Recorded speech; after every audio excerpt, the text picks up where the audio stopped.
En el nombre del Padre, y del Hijo, y del Espíritu Santo.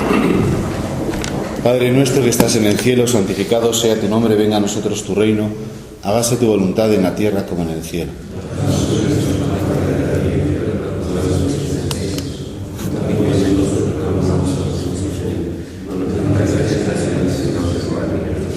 Dios te salve María, llena eres de gracia, el Señor es contigo. Bendita tú eres entre todas las mujeres, y bendito es el fruto de tu vientre, Jesús.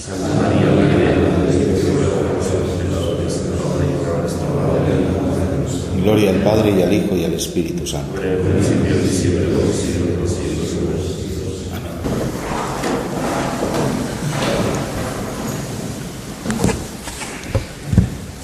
De la primera carta del apóstol San Pablo a los Corintios, capítulo 1, versículo 17 y siguientes.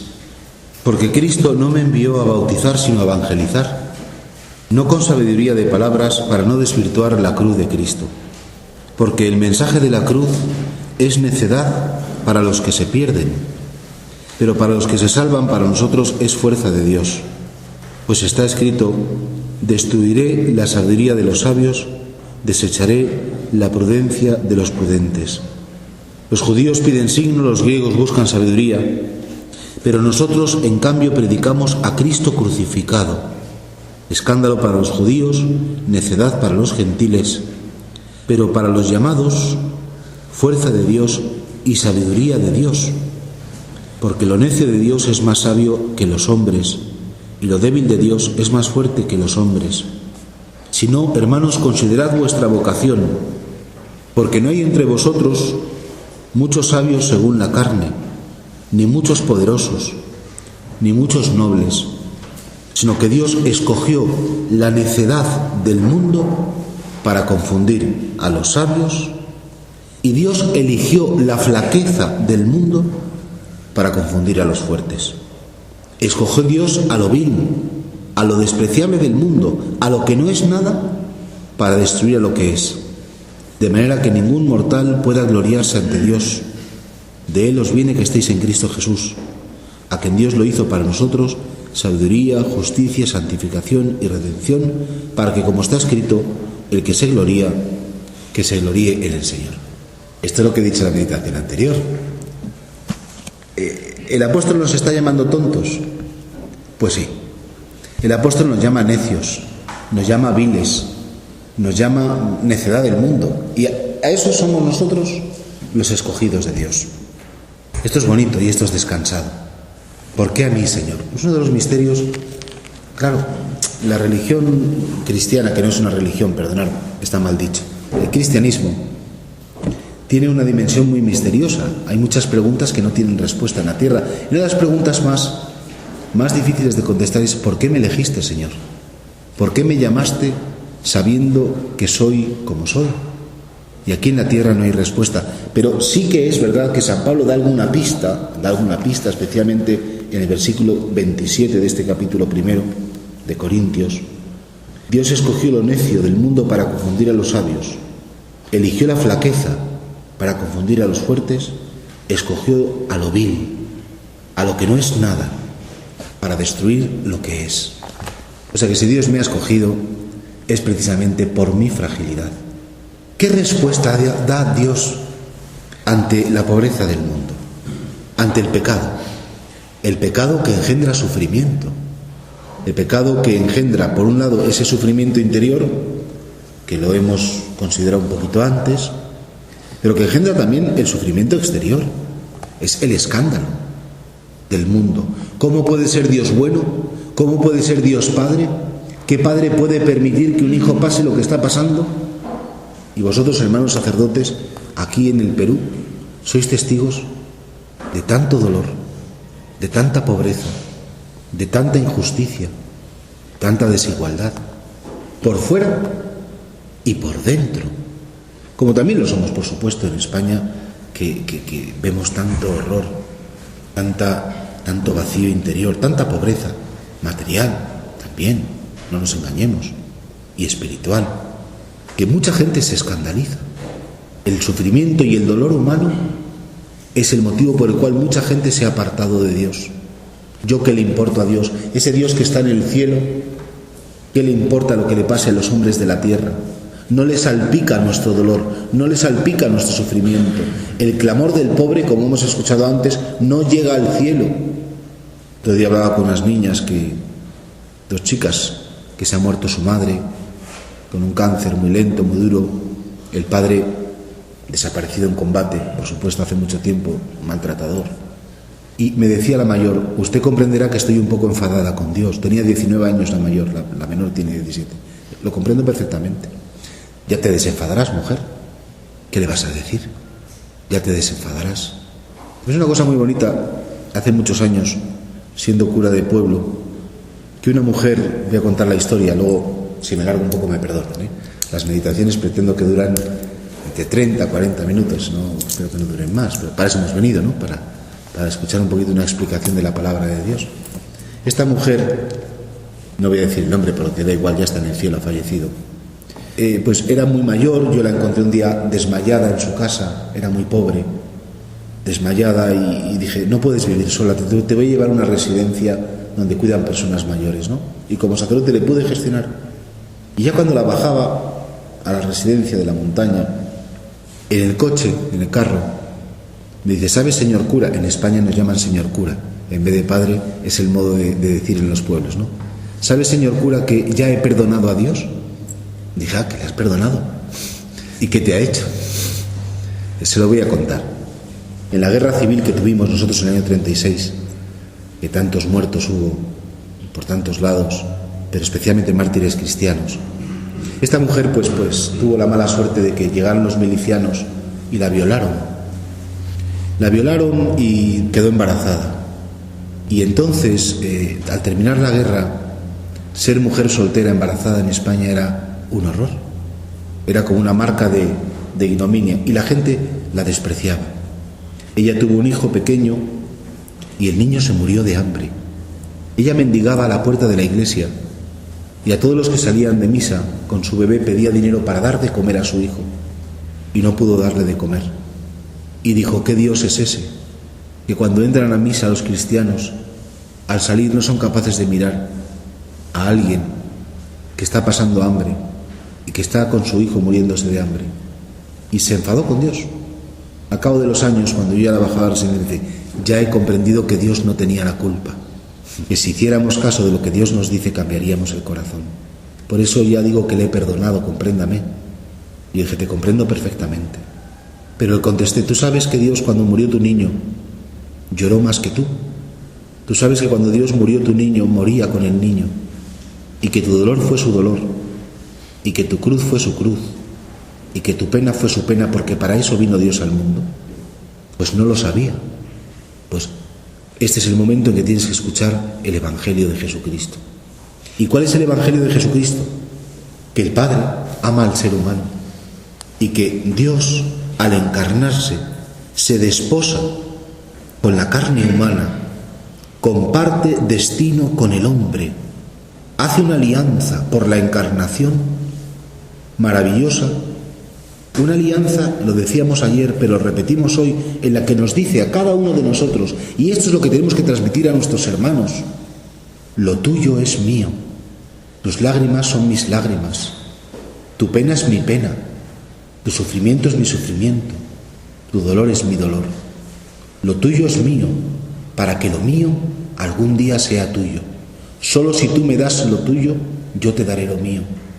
Perdonadme el juego de palabras, pero es así de real. Solo si tú me das lo tuyo, yo te daré lo mío. ¿Y por qué dices esto? ¿De dónde te lo has sacado? ¿De la manga? Que no tengo mangas. No, esto es el Evangelio. Tuve hambre, me disteis de comer. Tuve sed, me disteis de beber. Estuve desnudo y me vestisteis. Enfermo o en la cárcel y me visitasteis. Cada vez que lo hacíais con uno de estos, mis hermanos humildes, me lo estabais haciendo a mí. Hay un modo más claro de decir que Jesucristo es la demostración evidente de que a Dios le importa el sufrimiento humano, que la pasión de Cristo se prolonga en la historia y se sigue prolongando en nuestros hermanos los hombres y en nosotros mismos.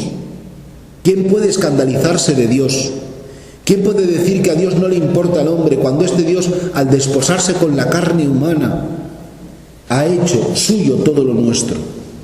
Por tanto, es tarea nuestra intentar asomarnos al abismo del amor de Dios, porque si la primera meditación es somos pobres, somos barro de la tierra, la segunda meditación es que la respuesta a esa pobreza del hombre es un amor absoluto, es un amor gratuito, atención a esta palabra, gratuito, de Dios por cada uno de nosotros. Esto lo decía San Pablo de un modo clarísimo: me amó y se entregó por mí.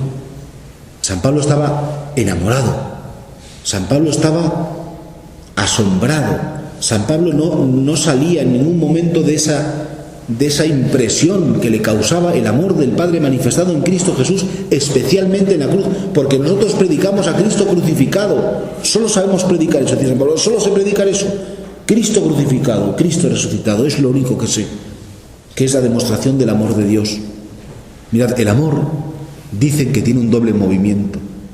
Por un lado está el amor de benevolencia, el benevolere, el provocar el bien. Cuando yo amo a alguien, lo que intento es hacerle feliz. Le sirvo, le atiendo, como nos aman nuestras madres, como nos ama a la gente que nos quiere bien. Es un amor de benevolencia. Pero atención, el amor de benevolencia queda autentificado por el amor de compasión.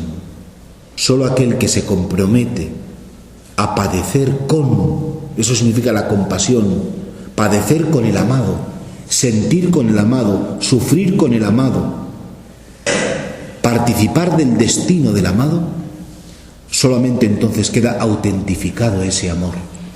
Y para nosotros, la cruz de Cristo es la evidencia, es la garantía, es la claridad de que el amor de Cristo, del amor de Dios, no es solamente un amor de benevolencia, sino que es un amor de compasión, de padecer con nosotros. Porque ¿qué es la cruz de Cristo? Y esto lo explica perfectamente bien. He visto que alguno de vosotros tenéis el libro, además lo habéis traído a los ejercicios, La vida en el señorío de Cristo, de Raniero Cantalamessa. Hay un capítulo precioso, es un comentario de la Carta de los Romanos. Este año estamos en año paulino. Yo les recomiendo vivamente que lean este libro porque es maravilloso. La vida en el señorío de Cristo. Un comentario de la Carta a los Romanos de Raniero Cantalamessa, que es predicador pontificio, un franciscano carismático. Vamos a definirlo así, franciscano carismático, doctor en teología, de patrística. Es uno de los sabios más importantes. Que Juan Pablo II le predicó un año y dijo: que vuelva a todos, que ya no quiero que cambie más. Sabéis que desde hace unos siglos los capuchinos predican a los papas y iban cambiando cada año hasta que de repente llegó y Juan Pablo II, con esa intuición que tenía, dijo: ya que no me lo cambien más, que se quede. Y efectivamente, Benedicto XVI no lo ha soltado, sigue predicando, canta a la mesa todos los retiros de la Casa Pontificia, en Adviento, en Cuaresma y el Viernes Santo. La homilía del Viernes Santo en el Vaticano siempre la hace él, delante del Papa. Bueno, por Raniero Cantalamessa, a lo que voy, cuando explica el significado del dolor o el significado de la cruz de Cristo, habla del dolor del alma de Cristo, el dolor del alma de Cristo. ¿Y qué significa ese dolor? Que Cristo pidió al Padre experimentar en sí mismo, en su corazón, todos los dolores de todos los hombres, de todos los tiempos. Qué océano de dolor el que tuvo el Señor en la cruz, porque yo estuve en la cruz de Cristo antes de nacer, porque todas mis penas, todos mis sufrimientos, todas mis angustias, todos mis pecados estuvieron y pasaron por el corazón de Cristo crucificado, porque Él, como se desposó con la carne humana, es decir, con cada ser humano, Él quiso y pudo sentir, experimentar y hacer suyo toda la tragedia y todo el sufrimiento humano. Lo dice San Pablo: al que no cometió pecado, Dios lo hizo pecado para que fuéramos liberados de él. Y por tanto, esta es la respuesta del amor de Dios a la pobreza del hombre. Jesús es mi respuesta. Cristo es la respuesta del amor del Padre hacia la humanidad. Cristo crucificado y resucitado, hablaremos después de la resurrección, como es lógico, es el sí del Padre al hombre. Sí, estoy contigo. Sí, tú me importas. Sí, yo te saco adelante. Y porque yo he pasado todo esto contigo, porque yo he vivido todo esto contigo, yo soy tu salida. Yo soy tu puerta abierta. Yo soy tu solución. Yo soy tu Salvador. Y lo soy porque me he hecho carne como tú. Me he hecho indigente como tú. Me he hecho pecado como tú. Y he cargado con tu sufrimiento. Y lo he hecho mío. Y esto es lo que el pueblo de Dios necesita oír. Y esto es lo que el pueblo de Dios necesita experimentar. Y este es el Evangelio que nosotros, sacerdotes, primero tenemos que hacer nuestro, para, habiéndolo hecho nuestro, transmitirlo a nuestros hermanos. Porque tienen derecho a saberse amados de Dios, acompañados de Dios. Mirad, no hay tragedia más grande, yo por lo menos creo que no la hay, que ver cómo una madre pierde a un hijo. No hay un dolor más grande. No. Y muchas veces a mí al principio en la parroquia, cuando me venían las madres: Jesús, hemos perdido a nuestro hijo en un accidente de tráfico, o se ha muerto de una enfermedad, de un cáncer. Yo trabajo también en un hospital oncológico infantil y yo acompaño a los niños que tienen cáncer, algunos, claro, hasta el momento de su curación o hasta el momento de la otra curación, que es cuando se marchan al cielo y se curan definitivamente. Qué duro es acompañar a una madre. Que me perdonen los padres, pero no es igual, no es el mismo dolor, no es igual. Y yo aprendí que estas mujeres que vivían el día a día de la muerte de sus hijos, solo las consolaba encontrarse con otra madre que había pasado por lo mismo, porque se sentían comprendidas, porque amar muchas veces más que dar es comprender, y uno se sabe amado cuando se sabe comprendido, que no justificado, pero sí comprendido. Solo nos puede justificar Cristo con su muerte en la cruz. Y solo Dios puede comprendernos, porque solo Dios puede entrar hasta en el fondo de nuestra alma, en el fondo de nuestro cerebro, en el fondo de nuestra memoria. Solo Él conoce nuestra historia, solo Él conoce nuestra biología, solo Él conoce nuestra identidad, y solo Dios me puede amar al 100%, porque solo Dios me puede comprender al 100% y sabe por qué actúo así. Dicen que el hombre es alma y cuerpo. Los griegos tenían una división más sutil y más inteligente. Ellos decían que el hombre es carne, la sarge, el cuerpo, la hormona, digamos, el músculo.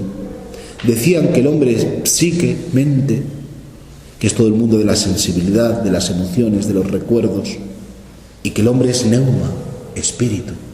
De hecho, San Pablo en sus cartas admite esta división: cuerpo, mente y alma o espíritu. ¿Quién mejor que el Espíritu de Dios puede conocer nuestra corporalidad, nuestra psicología y nuestra espiritualidad más que Él? Y por tanto, ¿quién mejor que Dios nos puede amar porque nos puede comprender? Amar tiene 3 movimientos. Amar es comprender y Dios nos comprende. Amar es respetar, y ¿quién hay que respete más que Dios? Que no destruya al pecador, que nos deja ser como somos, que nos respeta siempre, que no nos impone nada. El que quiera ser mi discípulo, si quieres, ven y sígueme. Amar es comprender, amar es respetar y amar es aceptar. ¿Y quién mejor que Él nos acepta? Siendo pobres, siendo frágiles. Y por eso también hoy, primer día de ejercicios, al considerar nuestra pobreza, tenemos que considerar la respuesta de Dios ante nuestra pobreza, y esa respuesta es Jesús crucificado. No nos podemos escandalizar nunca de la pobreza humana, no nos podemos escandalizar nunca del sufrimiento humano, ni del que me causo yo por mis propios pecados, ni del que causo yo por mis pecados a los demás, ni del que está causado por la injusticia o por la estructura de pecado que existe en el mundo. Pero mirad que nosotros, que predicamos a Jesucristo crucificado, antes de predicarle hay que hacer la experiencia de la cruz. La cruz es la bendición de Dios, porque la cruz es la presencia del amor de Dios, y todo sacerdote debe ser visitado por la cruz. Todo sacerdote tiene que encararse con el misterio del sufrimiento humano, y todos nosotros tenemos una cruz. El problema es si sabemos hacer vida de cruz. El problema es si nos escandalizamos ante el misterio de la cruz, ante el misterio del sufrimiento, el propio o el ajeno, me da igual. Y qué curioso, es historia, pero Dios se sirve de la historia para enseñar que junto a Jesús crucificado había dos personas, dos ladrones, Gestas, dice la tradición, y San Dimas, el primer canonizado de la historia. Gestas se retorcía, se escandalizaba. Si eres el Hijo de Dios, baja de la cruz y bájanos a nosotros, quítanos el sufrimiento. Y esa es una actitud muy frecuente en el mundo. Ante el sufrimiento humano, la gente se escandaliza y dice: fuera Dios, fuera sufrimiento. De hecho, se nos quiere llevar a una sociedad del bienestar, una sociedad del confort, donde el sufrimiento tiene que ser desterrado, porque es una maldición. Y este Gestas era el típico representante de la sociedad del bienestar, el cual veía en el sufrimiento solo maldición, solo tiniebla, solo oscuridad. El otro decía: cállate, que todavía lo nuestro es justo. Jesús, acuérdate de mí. Aceptó su historia de sufrimiento, aceptó el misterio del dolor, y porque aceptó ese misterio del sufrimiento personal, pudo escuchar de labios de Jesús: te lo aseguro, te lo prometo, que hoy mismo estarás conmigo en el paraíso. Y el Señor Jesús te pregunta hoy: ¿cuál es tu actitud ante el sufrimiento? ¿Cuál es el nombre de tu cruz? ¿Qué es en estos momentos lo que más te está haciendo sufrir? ¿La falta de salud? ¿Los problemas que tiene tu familia? ¿Las incomprensiones pastorales? ¿Que no ves frutos en tu trabajo? ¿Tu historia de pecado y tus humillaciones? ¿Y sabes hacer vida de cruz? Completo en mi carne, decía San Pablo, lo que falta a la pasión de Cristo, asociado a la pasión de Cristo, porque el Señor nos invita, si queremos ser testigos de su amor, a participar en esa prueba de evidencia de su amor. El Señor nos invita a participar de la cruz de Cristo. Y por tanto, a un sacerdote católico no le escandaliza la cruz. Un sacerdote católico predica a Jesucristo crucificado en cada hermano, o crucificado en mi propia carne, porque entonces yo, en la cruz de Cristo, es el espacio donde encuentro mi salvación. Mirad, por eso el cristianismo no es una religión. Lo propio de las religiones es hablar de un Dios que lo resuelve todo, un Dios que lo arregla todo. Y de hecho, las antiguas religiones tribales, o las religiones egipcia, digamos, o la religión inca, o la religión de lo que fuera, ¿no?, ponían un Dios todopoderoso que si le hacías 4 ofrendas y 4 cosas, te iba a responder benévolamente. Pero cuando un Dios se deja crucificar, entonces eso ya no es ninguna religión. Es una invitación a que te encuentres con alguien que te ama, que es muy diferente de la religión. La religión es un sistema de pensamiento y un sistema de conducta y de moral. Eso Juan Pablo II decía: el cristianismo no es una doctrina, el cristianismo no es una moral, el cristianismo no es un conjunto de ritos o de culto. El cristianismo es un encuentro personal con Cristo muerto y resucitado. Y solo el que se ha encontrado con Cristo en la cruz y no se ha escandalizado del misterio del sufrimiento, el propio, repito, o el ajeno, es cristiano. Solo ese es cristiano. Todos tenemos la experiencia de haber hecho muchos funerales en nuestra vida, ¿verdad? Pero ¿verdad que cuando hablamos con la familia para preparar un poquito la celebración, la homilía, yo siempre he encontrado 2 tipos de gente creyente? Unos, los que ante el misterio del dolor, porque se les ha muerto una persona amada, están enfadados con Dios, están escandalizados de Dios. Pero otra, pues estas personas que aceptan, no digo que comprendan, pero aceptan que el sufrimiento forma parte de nuestra historia y parte de nuestra redención. Mirad, aquí hace poco más de, creo que ha sido un mes y medio, en mi parroquia hubo una tragedia muy grande. Y es que un chaval bastante majo, Álvaro, pues le mataron en la puerta de una discoteca chaval que venía a misa, Álvaro Usía, a patadas. 3 de estos matones, pero tan a patadas que saltaban encima de él, le rompieron el corazón, con 18 y 19 años. Un chavalito que venía a misa a la parroquia todos los domingos. Chico bueno.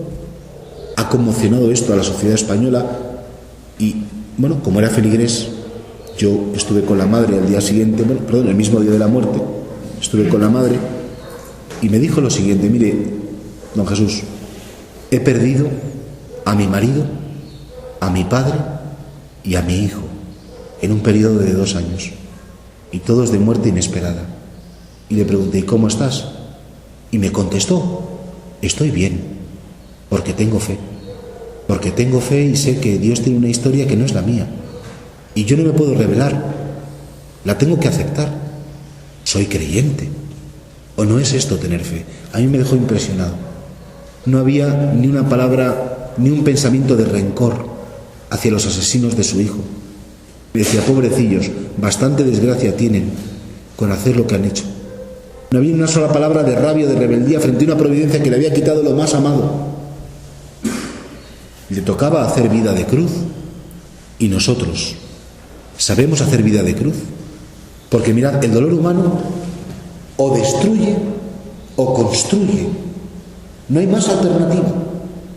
La cruz o te rompe o te fortalece, o te aniquila o te engrandece, porque te asocia al amado. Y a veces tu cruz más grande eres tú mismo. A veces tu cruz más grande es tu fragilidad, tu pecado, que no lo quieres aceptar, que no te gustas como eres. Otras veces tu cruz pues es efectivamente un familiar, pues que, no sé, vamos a poner ejemplo, pues que toma mucho, que amarga la existencia a todos porque está siempre amargado. ¿Cuánta gente conocemos pesimista, verdad? ¿Cuánta gente conocemos que todo lo ve siempre mal? Son profetas de lo negativo. Son especialistas en decir lo que está mal siempre. Porque se les ha metido la amargura en el corazón.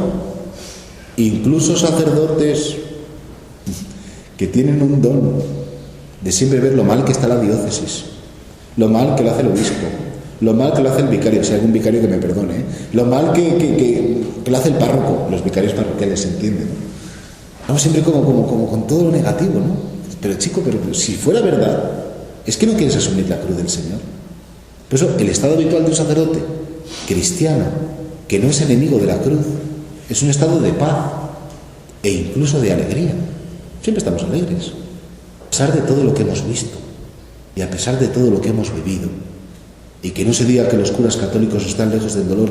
Nosotros somos los que estamos siempre a pie de cañón.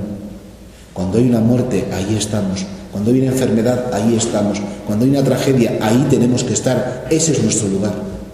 No es la fiesta, no es la risa, no es la diversión, el espacio habitual del sacerdote. El sacerdote tiene que estar donde está la cruz de Cristo. Al pie de la cruz, con Santa María, con San Juan, con Nicodemo, con José de Arimatea. Ese es nuestro sitio, al pie de la cruz.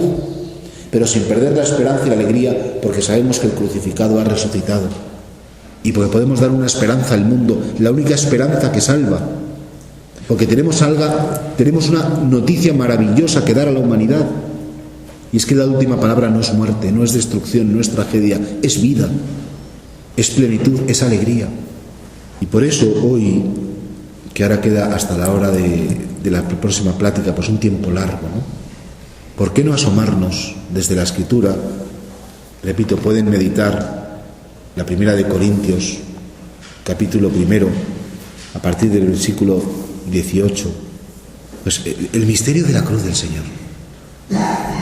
Como respuesta a la pobreza del hombre, como respuesta al sufrimiento, como consecuencia del amor de Dios.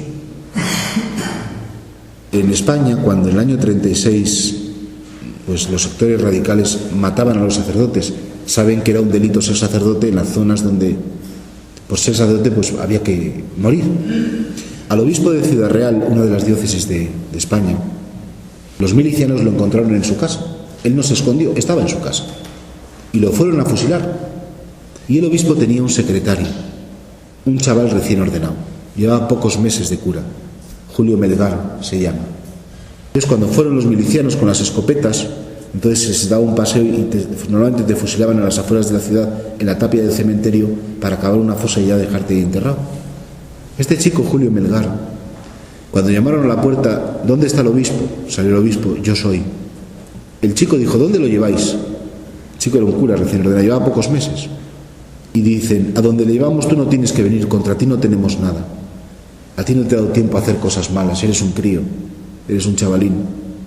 Y este chaval dijo, cuando yo me ordené y prometí obediencia a mi obispo y prometí asistirle en todo, prometí compartir destino con él, lo que le hagan al obispo me lo tienen que hacer a mí. Se rieron de él y dicen, eres tonto, vente. Y efectivamente los fusilaron juntos a los dos. Además los fusilaron, los dos bendecían en ese momento. El obispo le dijo, vamos a bendecirlos, y bendecían a sus asesinos. Este chico es un ejemplo de cómo se puede compartir destino, ¿no? Hasta la muerte. Y eso es de algún modo una réplica de lo que Dios ha hecho con nosotros. Lo que te sucede a ti me sucede a mí. Y eso es un poco lo que el pastor hace con su pueblo, lo que los sacerdotes hacemos con nuestra gente. Nos implicamos con ellos, nos importan sus cosas, les escuchamos, les atendemos, les acogemos, intentamos comprenderles, nos hacemos cargo. ¿O somos sacerdotes solamente de salón? Para celebrar, para coordinar, para hacer reuniones, para hacer líneas pastorales, o para estar con la gente y compartir destino con ellos y ser Cristo en medio del pueblo. Vida de cruz, vida de cruz. Poner un nombre a nuestra cruz. Señor, ¿cuál es la cruz que has decidido que haya en mi vida? ¿Cuál es la cruz que tú has puesto en mí? ¿Soy yo mi propia cruz? ¿Es mi familia? ¿Es mi parroquia? Yo no conozco a nadie que no esté asociado al misterio de la cruz. Muy poca gente. Y los que dicen que no la tienen es que no la conocen. No se han dado cuenta. Por eso, San Pablo continúa diciendo, yo cuando vine a vosotros no vine a anunciaros el misterio de Dios con una elocuencia o sabiduría sublimes, pues no me he preciado de saber otra cosa entre vosotros sino a Jesucristo y este crucificado. Es lo único que he sabido predicar. No vengo a hacer un discurso maravilloso, etc. Termino con una anécdota, un cuento. Dicen de un hombre que estaba muy disconforme con la cruz que Dios le había dado. No sé cuál era. Y que entonces todos los días decía, Señor, quítame esta cruz. Cualquiera menos esta. Llevaría cualquier cosa menos esto.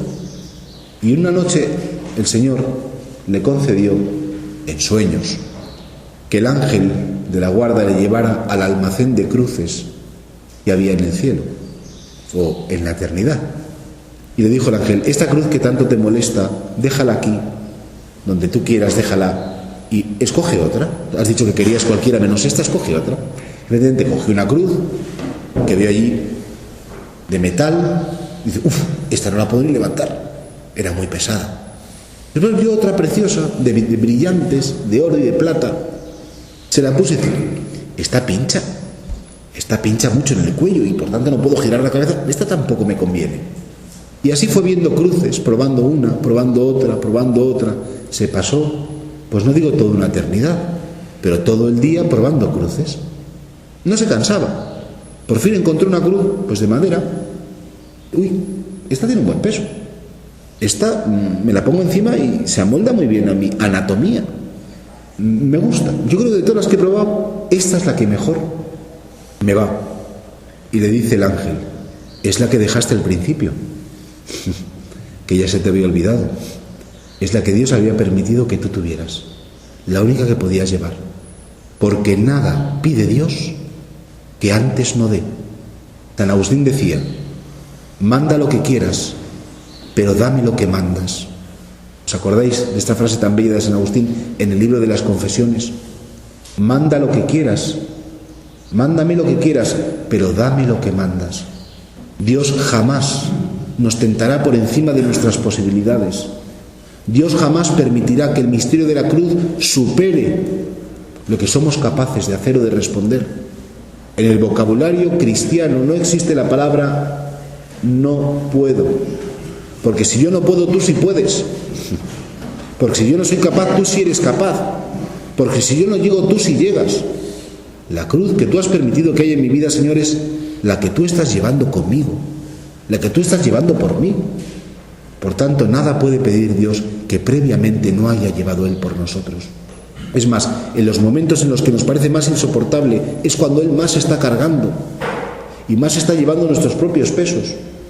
Aceptas la cruz, amas la cruz, adoras en la cruz y bendices la cruz, el instrumento y el espacio de tu salvación, o te escandalizas todavía de ella. Te adoramos, oh Cristo, decía San Francisco de Asís, y te bendecimos, porque con tu cruz santa has redimido al mundo. Ese es el camino de la salvación, y esa es la puerta para superar nuestras pobrezas, asociarnos a esa cruz que Dios ha permitido. Le pedimos a Santa María, la Madre Dolorosa, la Virgen de la Soledad, ella que no se escandalizó de la cruz, stabat justa cruce Jesu, permaneció de pie, sin hacer aspavientos, sin gritar, sin llorar, sin reclamar ninguna atención, serena, firme, al pie de la cruz, que ella nos enseñe a hacer vida de cruz y a descubrir en esa cruz que tenemos la señal inequívoca del amor de Dios por cada uno de nosotros. Dios te